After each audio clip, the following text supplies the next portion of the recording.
been here earlier today. It was miserable. One of those wet days where it's just so grey and miserable and the rain just doesn't stop for hours and hours, and you don't think it can ever sunshine again. And then within a matter of minutes, it's completely transformed. Over there we have the fading grey skies. It's a tale of 2 days. Miserable, and on this side a glorious day is emerging. It is absolutely fabulous. And sunny.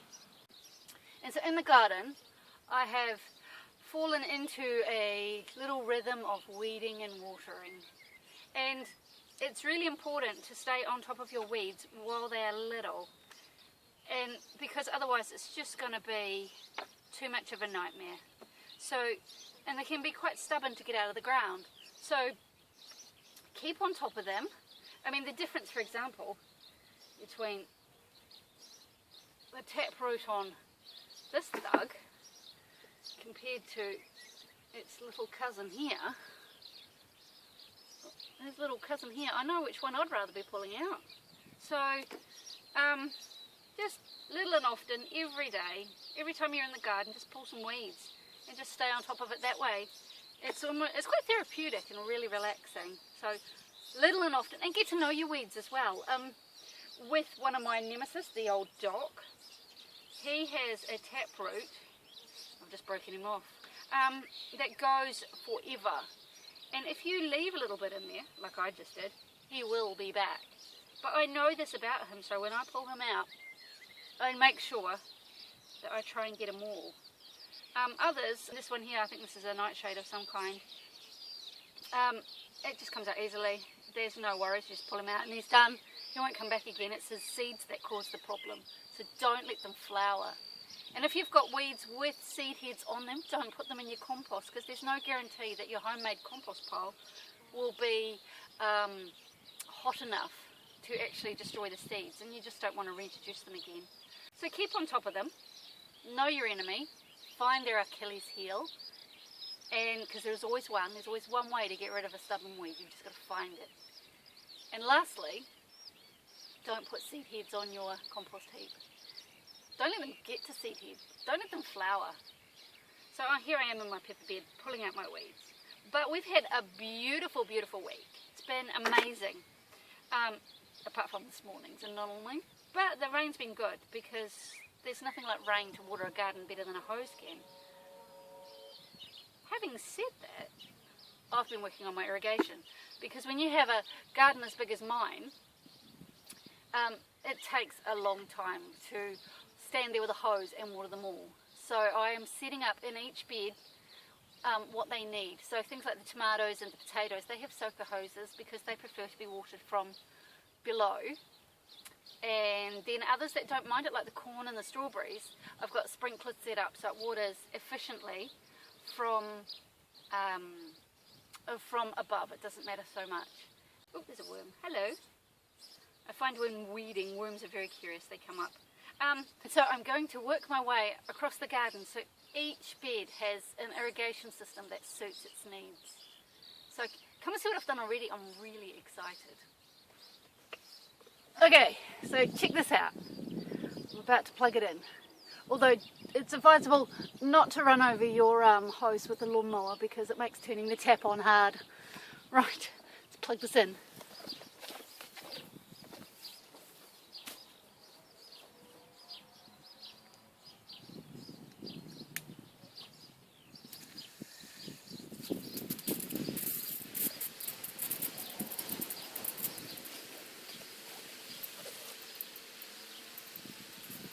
How cool is that? Makes an awesome sound. But I'm going to turn it off because we don't actually need it and I'm getting wet.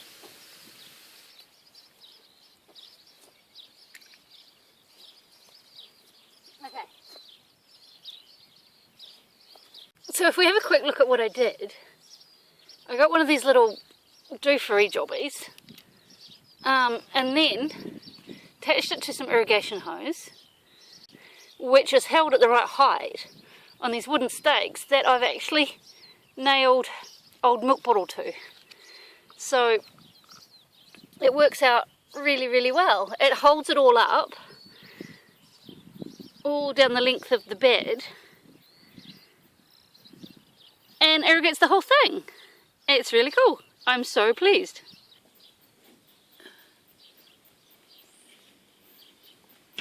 I'm also irrigating my cucumbers and gherkins and melons with the soaker hose because I don't like watering their leaves because powdery mildew is always a risk. And this is so cool. This is the corn.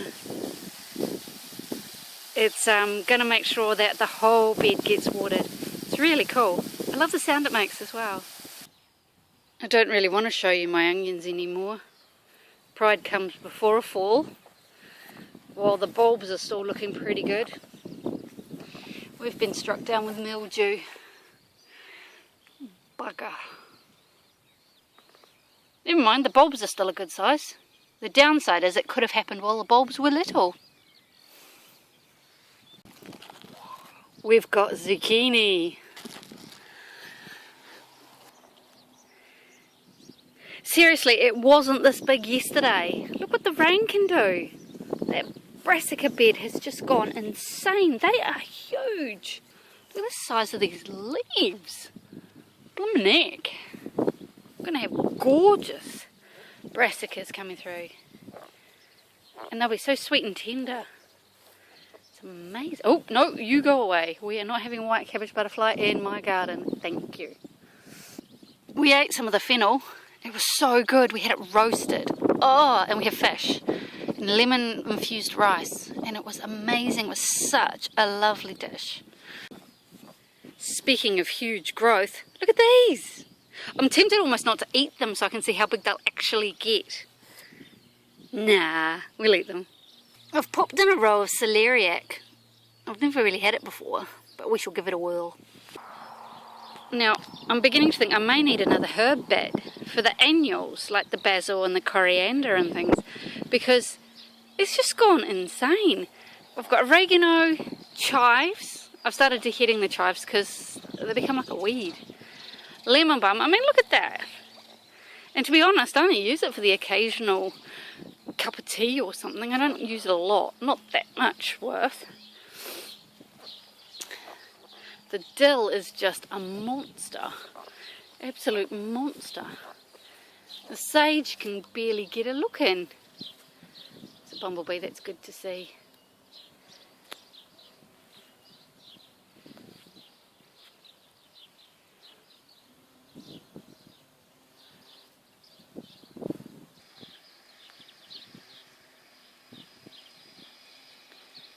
It's so good to have bumblebees in the garden. And the time is just insane itself. Look at that. I've got more time than I know what to do with. It's a bit of a shame it's not like that in reality. For all of those of you out there who are thinking about putting horseradish smack bang in your herb bed, I wouldn't recommend it. It spreads. I still haven't used it yet. I haven't found a reason. Well, it's not that I haven't found a reason. It's just the cost of a roast beef here is really expensive and I can't justify it. Oh well. My summer savoury has gone nuts. So my poor wee basil seedlings barely get a look in. Oh well. I found the key to getting good raspberries is to actually look after the plants and keep them weed free. And then you get an amazing fruit. The flower garden's still looking good. They're still doing their thing, which is good. So that was my garden. There's not really a lot to see because we're in that awkward stage between getting the seedlings in the ground and the harvest starting. So apart from rampant growth brought on by the rain overnight, there's not really too much going on, except of course my attempt at aquatic garden nomination as I roll out my irrigation system across the beds.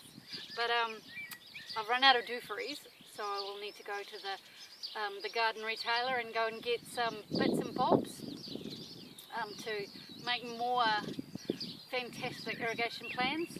And in the meantime, it's weeding and watering, watering and weeding. That's all that happens at this time of year. Thanks for watching, and come again next week for more great views of my wonderful garden.